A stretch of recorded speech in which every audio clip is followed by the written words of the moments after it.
Hello there and welcome from Glastonbury Abbey grounds, and I'm just introducing you first of all to this little chapel.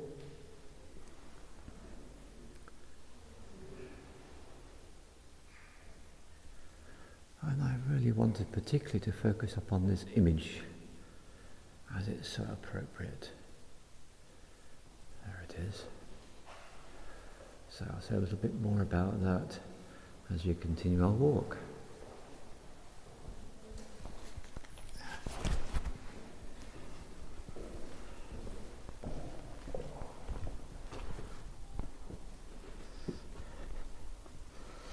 So what I particularly like about that image is you saw the image there of the woman and all those little demonic beings representing negative energies that can cause so many problems to people. So this is to say that one of the things about the retreat, and here we go for a lovely portal, I was going to have the opportunity to do some really deep cleansing work, and I guess that's my first cue really, because in order to prepare for a retreat which is actually a very cleansing experience itself, the best thing you can do is to do some cleansing. And that's why we have what we call the plant diet, and I'm going to go into more detail about this later, but just to explain very simply and briefly, the idea is a period for 7 to 10 days before the retreat starts, before you turn up. The idea is to do called a plant-based alkaline diet, and the idea is that you cook for yourself and you cook fresh when you don't keep any leftovers, and this is all to do with minimizing and avoiding tyramines, and tyramines are found in food which is preserved or left hanging about.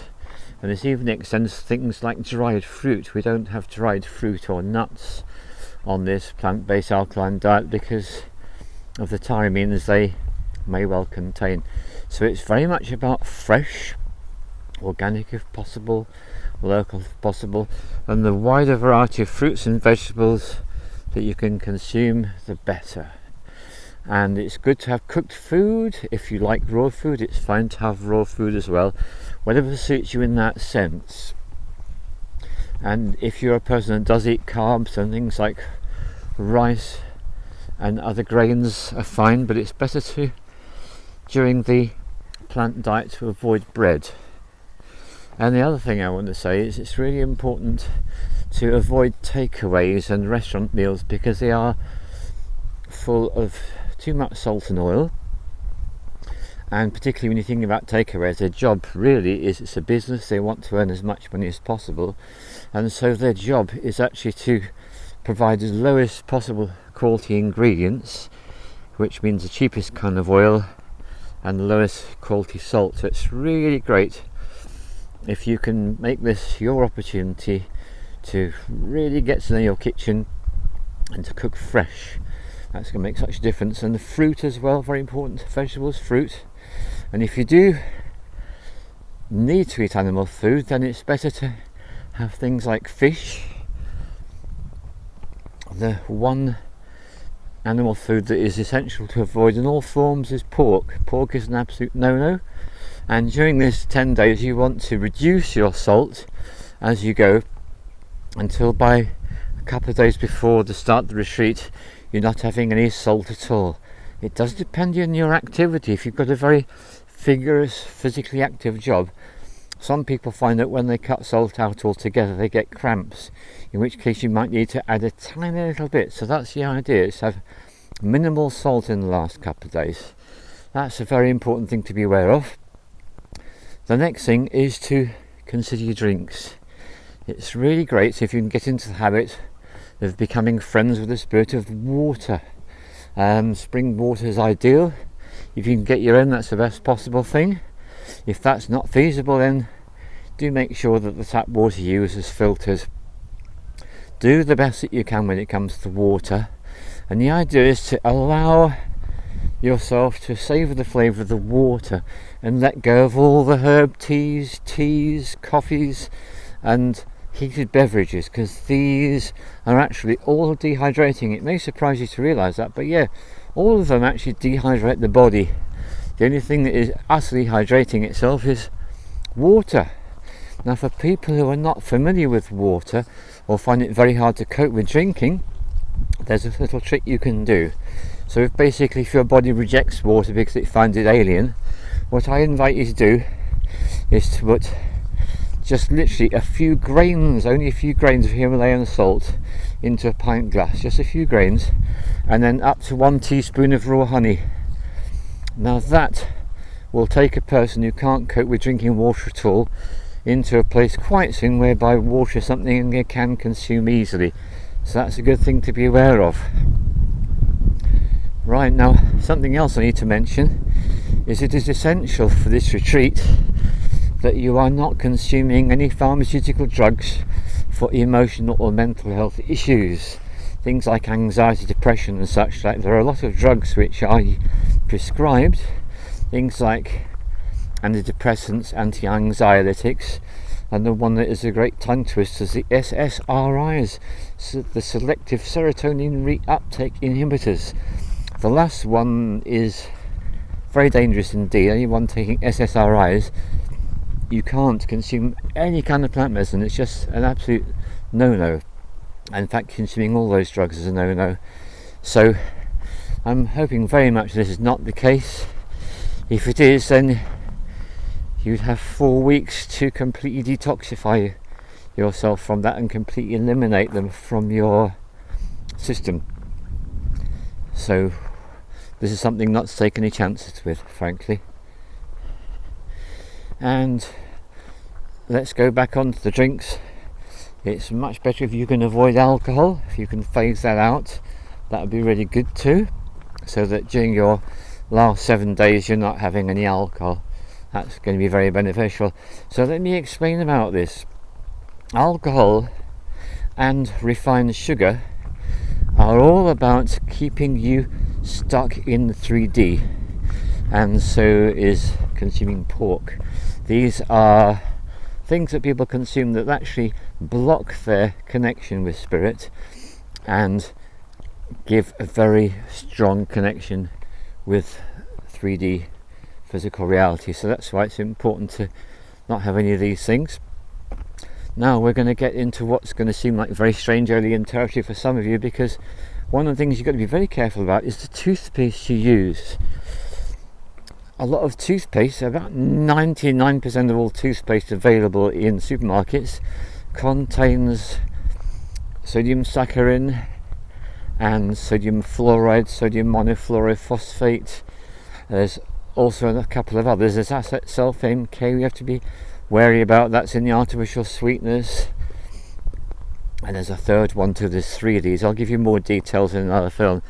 So when it comes to the toothpaste, it's important to go to the health food shop and get your Allodent or your Kingfisher or your Tom's of Maine, any of these varieties, and this will put you into a position where you are protecting yourself.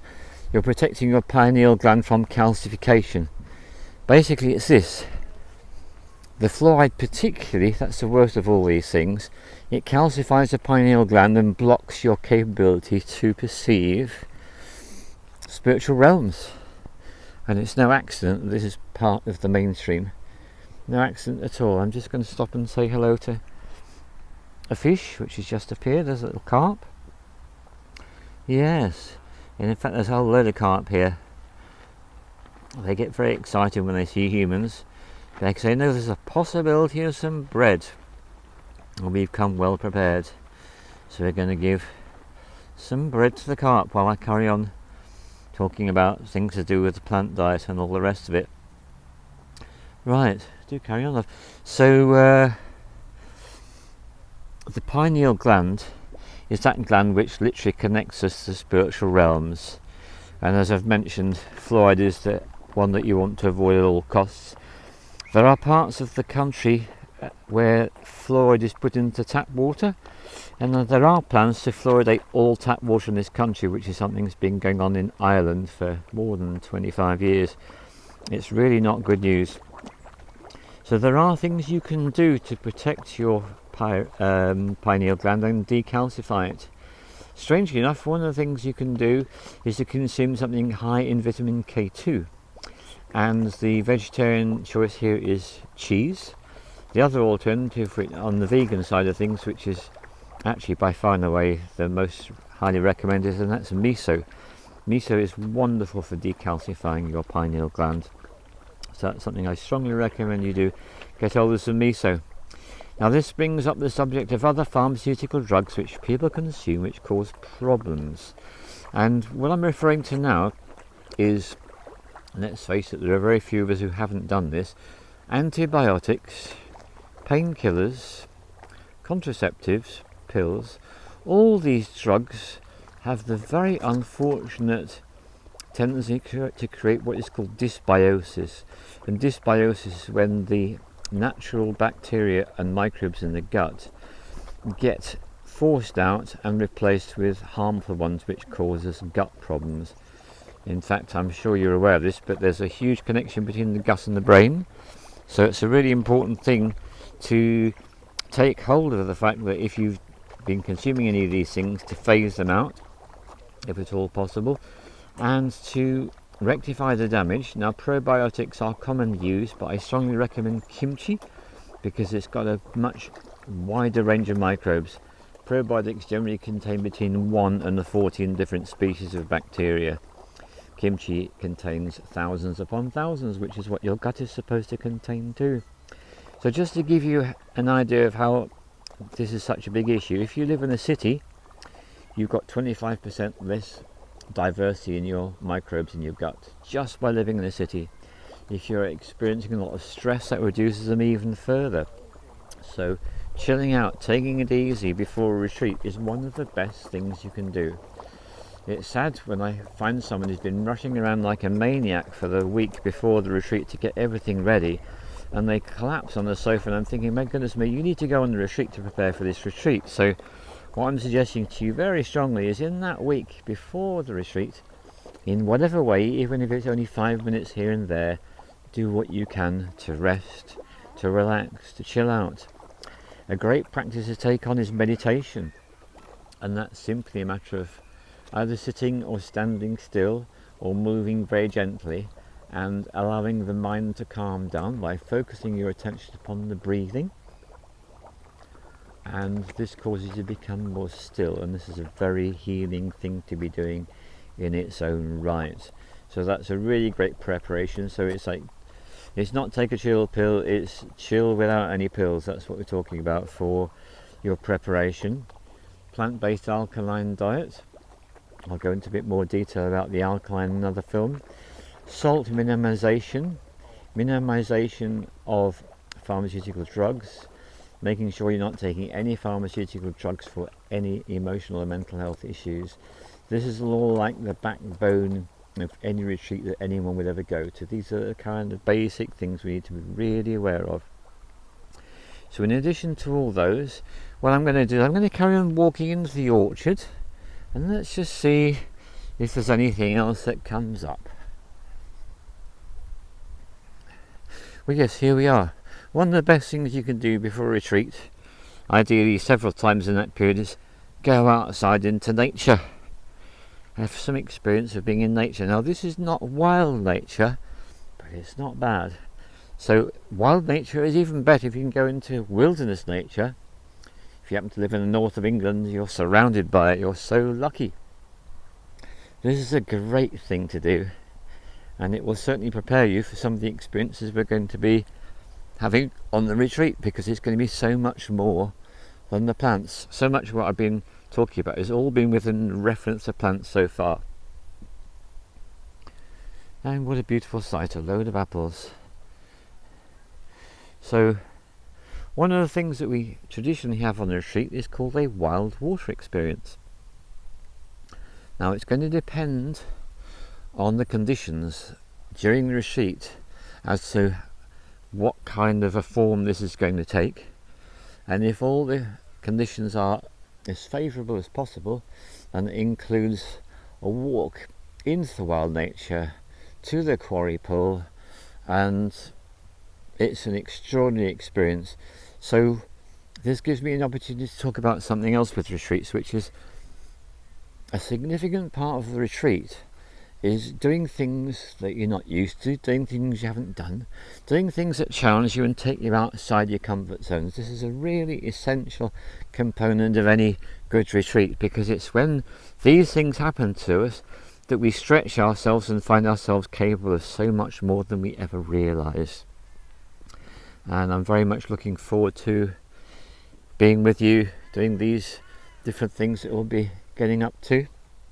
And I feel that this is enough for the first introduction. So what I suggest you do is, I'm going to send you, this is on YouTube, please look at the description, because anything I forgot to say in the film will be tucked away in the description.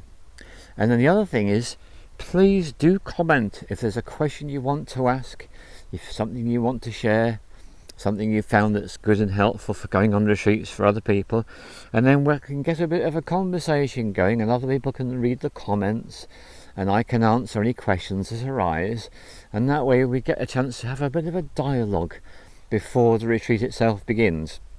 And I do want to make the point that this is going to be unlike any retreat I've ever hosted, which is super exciting. And yes, here we are, I haven't quite finished. Let's just talk about how things have been, because